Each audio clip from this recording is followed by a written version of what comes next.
बुझा दूर करने लक्ष्य जगतसिंहपुर विधायक अमरेन्द्र दास प्रत्येक रविवार दिन निज बासभवन निकट एक जनसेवा शिविर अनुष्ठित कर विभिन्न पंचायत सहित अनेक ब्लक अंचल शताधिक गरीब खटिखिया असहाय लोक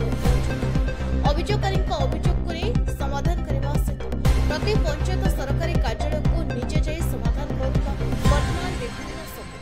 बाहर को लोकों समस्या को नहीं जाउथबा बेले अनेपटे अनेक अभियोगकारी अभियोग देवाक आसी साधारण जनता निराश होई फेरिबाक आगको साधारण गरीब खटिखिया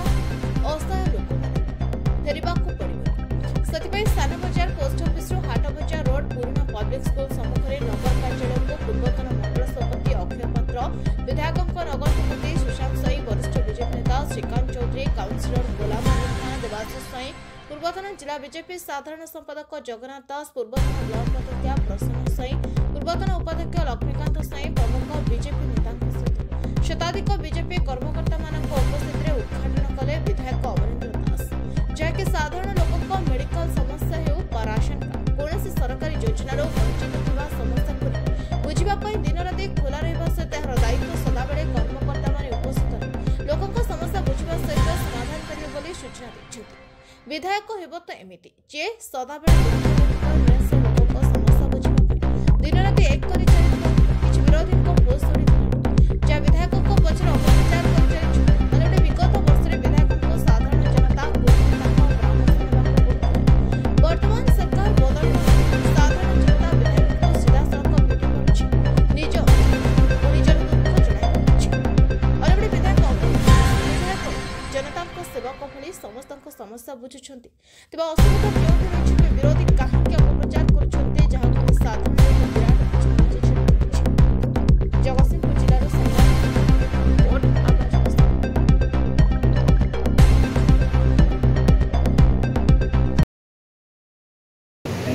सुशांत स्वाई पूर्वतन काउंसिलर वर्तमान विधायक प्रतिनिधि वर्तमान विधायक आपण मैंने जानते प्रथम प्राथमिकता दि जाऊँगी साधारण गरीब खटिखिया सेवा करने असुविधा सुविधा बुझा तेणुक आमर जो जो अंचल गरीब गुरुबा किए कौन असुविधा आसिले सरकारी कार्यालय को थाना डाक्तरखाना तहसिल ब्लॉक म्यूनिसिपालिटी से न्याय पाउछन्ति कि नहीं से दायित्व माननीय विधायक देइछन्ति हमर युवक भाई मानू से एठारे से लोक मानू डाकिबे बसैबे तांकर सुविधा असुविधा विचार करेंगे केमिति तांकर समस्या समाधान हम कार्य करेंगे से गोटे जगह दरकार से आमको ये घरटा आमर विधायक मामू श्रीकांत चौधरी सुविधा देते धन्यवाद से ही उद्देश्य नहीं घरटा को मान्यवर विधायक लेखा मान्यवर विधायक कार्यालय जे विधायक पाखक आसुँच अभियोग कर तो समाधान हो जाऊँगी सांगे सांगे सांगे विधायक फोन कर जो विभाग काम अच्छी सांगे सांगे तार समाधान कर आम नजर को किए आसला किए कौटी कौन असुविधा सुविधा अच्छी भाई मानकर भौणी मानकर माँ मानकर कि गरीब गुरुआ मानकर आम नजर को आसिले आम तुमको डाकिकी केमी कौन कौ कार्यालय कौन कम अच्छी हिताधिकारी कौन सरकारी सुविधा सुजोग कि अन्य कौन असुविधा पड़ी था से मैंने निश्चित भाव आम आपण मान मध्यम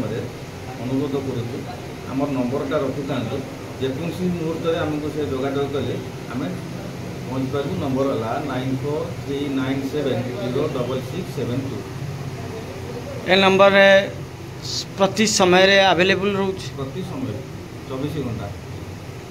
जगन्नाथ दास भारतीय जनता पार्टी जगतसिंहपुर जिलार साधारण संपादक आज मान्यवर विधायक कर कमल गोटे नगर कार्यालय उद्घाटन कर कौन कहे से उद्देश्य भारतीय जनता पार्टी सदाबा लोक मानकर काम चिंतित जेहेतु म्यूनिसिपालिटी जो अच्छी जो म्यूनिसिपालिटी प्रशासन साधारण लोकों कथा किसी बुझीपारना जो रास्ता घाट पानी गदा है मशार प्रादुर्भाव जोर बढ़ी चली प्रधानमंत्री आवास योजन क्रियावृत्ति तोषण चली ये जो रेशन कार्ड भी से भी किसी लोक वंचित होती कि आम सरकार कही सारापर ताकू भी जोड़ा जाऊना ये आसु समाधान पेगा साधारण जनता जो मैंने भारतीय जनता पार्टी ऑफिस के आसवा कथा से ऑफिसटा खोलाई कौन साधारण जनता भल मंद मौलिक समस्या को बुझापी तो आज विधायक निर्देश क्रमे जे नगर में गोटे कार्यालय आज खोलाला ये कार्यालय चलचंचल कार्यालय रही जिला कार्यालय से खोलाई यहाँ विधायक नगर कार्यालय जेहेतु विधायक नगर रे घर से जो साधारण लोक जाऊँगी आमर जो हूँ कौन जनशुणाणी कार्यक्रम से जनशुणाणी कार्यक्रम रे कौन काम हो कि कौटी कौन अटकी जाऊँगी से नगर कार्यालय है ये कार्यालय सब जिनस को तदारख कर आमर निर्वाचन मंडल जो साधारण लोकटी आसो सी ये कार्यालय से कथा बुझे आमर कार्यकर्ता माने अच्छा ये कार्यकर्ता माने 24 घंटा तांकर सब जिनस खोला रखिए आउ जोटी साधारण लोकटे न्याय पाउन कारण मोहन सरकार हूँ लोक मान सरकार साधारण जनता सरकार से ये कार्यकर्ता माने जिबे से ऑफिस रे जाइए शीघ्राति शीघ्र से लोकर केमती न्याय पाइब से व्यवस्था करें।